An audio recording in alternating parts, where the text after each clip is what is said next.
Hey, what's going on everybody? Welcome back to another video. Today we're going to be talking about what's on my iPhone 12. And before I get into the actual apps themselves, I first just want to talk about the iPhone.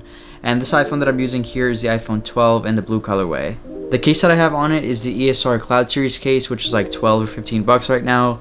And if you guys are interested in checking out the cases or a review on the phone, I'll have everything linked down below in the description. So first, unlocking the iPhone, the first thing we could see here is a wallpaper that I have, which is a new one that I just got from Unsplash. And before using the Unsplash ones, I would actually just use the standard ones that Apple gave us, which are actually pretty nice right now in the new iOS 14 update. So the new ones that Apple actually gave us are actually all really nice, and they do fit my aesthetic and the theme that I usually want, but I actually ended up changing it from one of these to the new one that I got from Unsplash. And I'll talk about Unsplash a little bit later once I get to my photography folder, but for now we can start at the home page. So starting off here at my home screen, the first thing we could see are my widgets. So I didn't think I would be using widgets too much with iOS 14, but I decided to do one of the smart stack options. So the first one that I have here is fitness, which actually opens up and just tracks everything from my Apple Watch and brings it straight over here, which is really nice to have. The second thing that I have are my batteries. So I have the iPhone 12, I have my Apple Watch Series 3, and I have my AirPods 2nd generation. So all of them show up right here, and it's really nice to know the battery of all three devices at once. And the next thing that I have is the weather. So it basically just shows the weather here, and if I want to click it, I can see the weather for the rest of the day or for the rest of the week. And the next thing that I have here is my screen time, which is pretty helpful to see how long I've been using my phone, just in case if it's over like 3 or 4 hours, I'll know to slow down and just not use it as much. So here we can see that I used my phone for 1 hour and 32 minutes today, and yesterday I used it for 3 hours 47 minutes. Before that it was actually 6 hours 17 minutes. I actually don't know why, because I don't use my phone too much, to be honest. I'm usually on my computer, so I'm a little curious about that one. And the next thing I have is pretty important to me, which is my music, and for music I use Spotify. And if I click on the Spotify widget right here, it'll bring me straight to my liked songs, and these are just a couple of the songs I've been listening to lately. And overall, that's pretty much it for the widgets that I have on my phone, and honestly the widgets have been a pretty good help for me since using them in a smart stack option. It's a lot better than just having one single widget. Now moving on to the rest of my home screen, the first thing that I have here are my messages. I have FaceTime, settings, and camera, which are all pretty standard. But the really nice thing about this year's iPhone 12 is the increase in the quality of the camera this year. And just opening up the camera right now just to show you guys.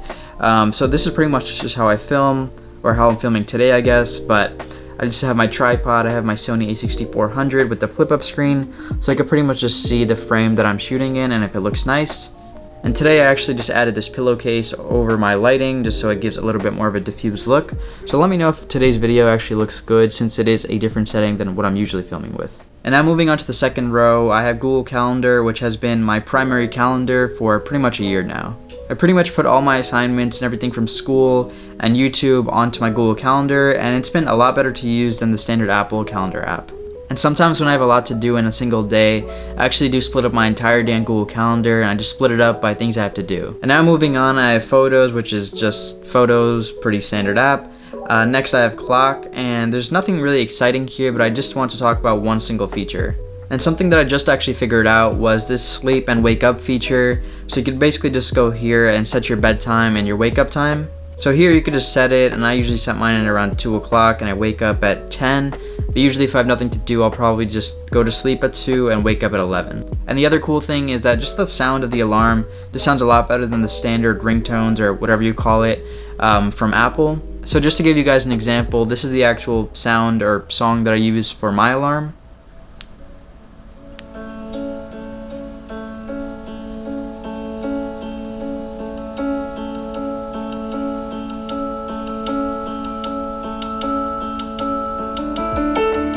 But anyways, that's it for the alarm. There's honestly nothing special. Whatever alarm you use is fine as long as you're getting up on the time that you actually want to get up. Next is Notes, App Store, and Gmail. Nothing really special there.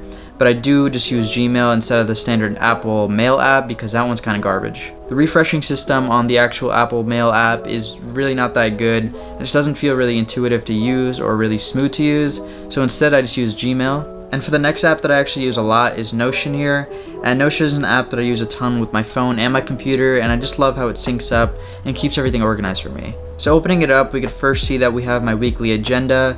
So pretty much this is just my to-do list for every single day. And I could honestly talk about this app for a pretty long time because there's so much you could do with it, but I actually did make a video about Notion and how I use it and how you could use it too, and I'll link that video down below. And next up is my navigation apps, which is just Apple Maps and Google Maps. And I actually used to use Apple Maps a lot, but I actually made the switch over to Google Maps just because it's a lot better in actually navigating you. But also a really nice feature that I liked was that you could click on your car in Google Maps and then change it to any color or like a different sized car.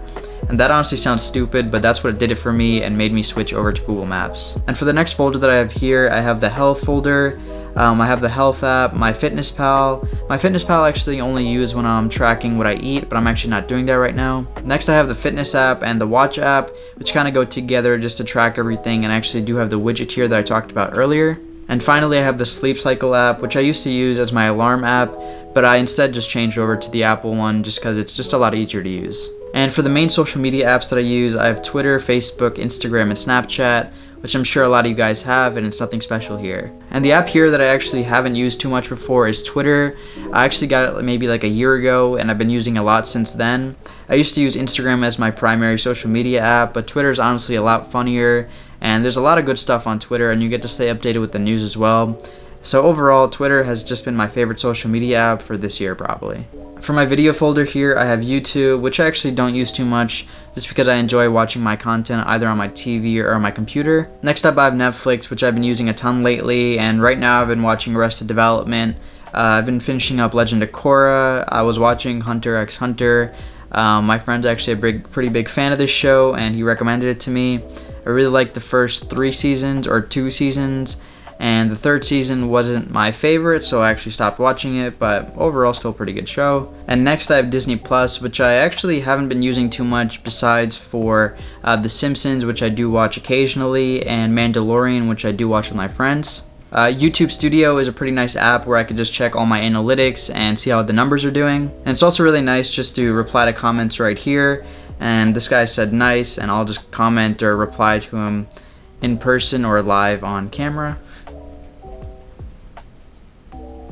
And next up is Prime Video, which is an app that I actually haven't used too much in the past because I thought they didn't have any good content, but I actually did just check it out recently, and they had Knives Out on there, which is a movie that I've actually been wanting to watch. And I did end up watching it, and it was a really good movie. So if you guys do have Prime Video, which I'm sure a lot of you guys do have with the normal Prime subscription, I definitely recommend you guys go on there and watch Knives Out. Next up is Peacock, and this is actually an app that I really never even knew about, but now I figured out that's actually a free app, and the only reason that I actually downloaded this was to watch Parks and Recreation. The only downside of Peacock is that it has ads, but honestly for free, it's still a pretty good deal. If you're a fan of NBC shows like me, I really do like Brooklyn Nine-Nine, Parks and Rec, The Office, and The Good Place. A lot of those are probably going to end up on here right now, but so far they just have Parks and Rec and a few other ones. And I'm actually just taking a look at it right now after a while, and I just see that they added The Dark Knight and Batman Begins. And that's a pretty good addition since The Dark Knight's probably a top 5 movie for me. Next up is Fandango for buying movie tickets. We have Hulu, AMC Theater, Atom, and Plex. Next up under the education folder, we just have a few apps that I use for school, and there's really nothing special here. And now under the photography folder, we could see that I have the Bitmoji app for Snapchat. I have Viesco or Visco, and that's pretty much just for a really simple edit. But most of the time, if I am editing pictures, it's going to be on Lightroom on my computer. And next I have Unfold, which is just a nice app to make your Instagram stories look a lot better. And next is Google Photos, which I've actually been using for a really long time now, and I've just been backing up all my pictures to Google Photos. And I've heard now that they're actually putting a limit on Google Photos, which they previously didn't have, so I've actually switched over completely from Google Photos to iCloud. And for only $1 a month on iCloud, you could store up to 50 gigs, which is honestly enough for my photos and my entire phone. And now Unsplash is the app that I was talking about earlier, which I got my wallpaper from. And here they have all these different options for wallpapers that you could get, but the main one that I just go on is iPhone wallpapers, since these are usually the best.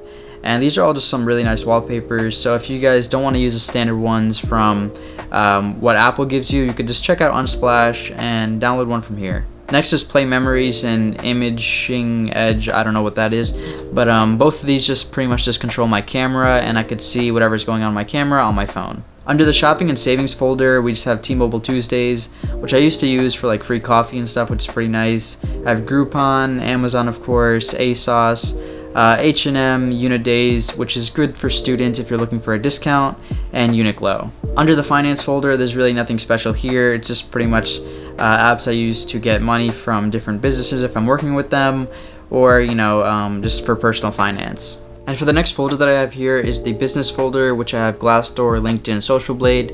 These are pretty much just apps that I used previously, but I don't really use them too much anymore. For my news apps, I have Smart News, Reddit, This AM, Medium, and Wall Street Journal. And I know there's a lot of other Reddit apps out there that make it a little bit more intuitive and look nicer to use, but I'm completely fine just using the standard Reddit app. If I actually want to get news, I'll either go to Twitter and just see what's going on over there, or I'll take a look at Wall Street Journal, since I can really just trust that, and that's pretty good news on there. But to be honest, I actually don't really go over to the app and actually click on it to look at the news, but I do just wait until I get a notification if something big happens in the world. And for the travel apps, I definitely haven't been using these recently, but I have Yelp, Lyft, SeatGeek, and Uber. But the only thing here that I've kind of used is the Yelp app, just to take a look at some restaurants around me, which have some pretty good ratings. And under the food folder here, we have Dunkin', Domino's, and the Tasty app, and honestly the only thing that I use here is the Domino's app. Now for the miscellaneous folder, I'm honestly not sure why I have these here, since there is the feature now to remove it off your home screen and just add it to your app library. But anyways, I have the Compass app, the Voice Memos app, Contacts, Find My, Files, Google Home, Mail, and Reminders. And on the second page here, we have the Measure app, we have Tuya Smart, which is just an app that I have for my smart lighting. I have Shortcuts, Books, Calculator, and the old school RuneScape app. The main app that I actually use here is the Google Home app. I just go over to it and click on Lights, and when I do that, I have the option to change the smart lighting in my room. So I'm not sure if you guys are going to be able to see this on camera, but I do have my other smart lights on.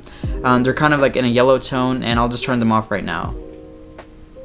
And this is how it looks without those lights on, and this is how it looks with the lights turned on. And next up we have the music folder. Here I have SoundCloud, the headphones app, which is for my Sony WH-CH700N headphones that I actually reviewed on this channel, and I have the Apple Music app. And I definitely don't use the Apple Music app because I am Team Spotify, but I do have the SoundCloud app that I've used a lot previously, but now it's honestly been hard to use with the amount of ads that they have. And finally, a folder that I actually haven't had in a really long time is the games folder. Here I have chess, I have Mario Kart, and I have old school RuneScape. So chess is actually an app that I downloaded maybe like a month or two ago, and it's actually not because of the Queen's Gambit, because I know a lot of people right now are getting into chess because of the show, but I actually haven't watched it, and I didn't even know about it when I downloaded this app. And especially over the past few days, I've been learning a lot more about how to play chess, and a good way to practice is with the chess app, or if you want to go online on your computer, you can just go to chess.com and play it there. But it's been a great experience just to play with bots and from random people around the world. And my friend actually just told me about Mario Kart, and he let me know that you can actually play against each other now, which I'm not sure if that was there the entire time, but now that it's there, we just play occasionally, and it's been a pretty good time. And finally, old school RuneScape is a game that I downloaded but I never actually played because it takes a lot of time to kind of get into the app or into the game, but I used to play as a kid a little bit. I just want to get back into it, but that really hasn't happened right now. And those are pretty much all the apps that I have on my iPhone, but if you guys have any recommendations that you guys think that I would like, be sure to go leave them down below in the comments. And anyways, that's it for this video. If you guys did enjoy this one, be sure to go down below and hit the like and subscribe button, and thank you again for watching, and I'll see you all in the next video.